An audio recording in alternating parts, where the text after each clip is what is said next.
On the subject of practicing self-care um, during negotiations, I think important uh, in the ethics of negotiations is to always know it's a tactic.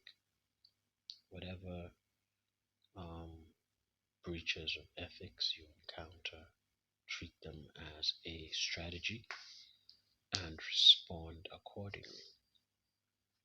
A familiar tale is how Vladimir Putin um, negotiates or does his diplomacy. For example, in the days when um, he would meet the German Chancellor, um, and he knew of her fear of dogs. He's a very well known dog lover. He would bring his meanest dogs into the negotiation and into the room when they're together. There's even a famous picture of it, and she's um, visibly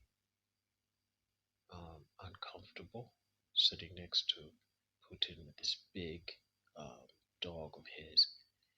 But in that situation, um, she then the negotiation has to be um, or the negotiators, such as the Fräulein, the German Chancellor, would have known that this was a tactic and would have sought to switch her tactics. Perhaps um, if the specific negotiation um, wasn't concluded that day, she would invite back Putin to um, an environment where she's more secure.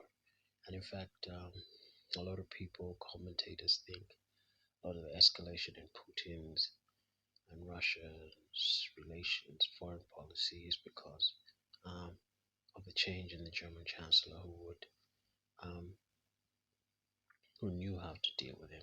So she knew how to respond to his tactics by switching the environment. Likewise, the their options.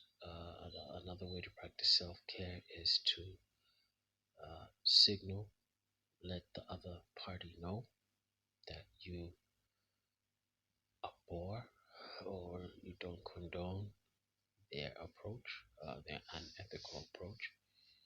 Uh, these things are subjective. Uh, one person's ethics is another person's taboos.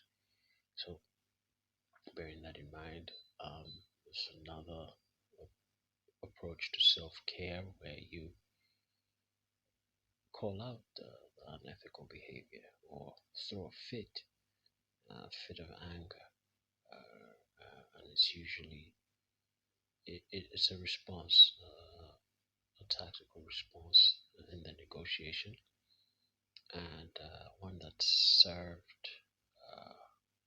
served well in marriages, you know, and other relationships where negotiations are happening.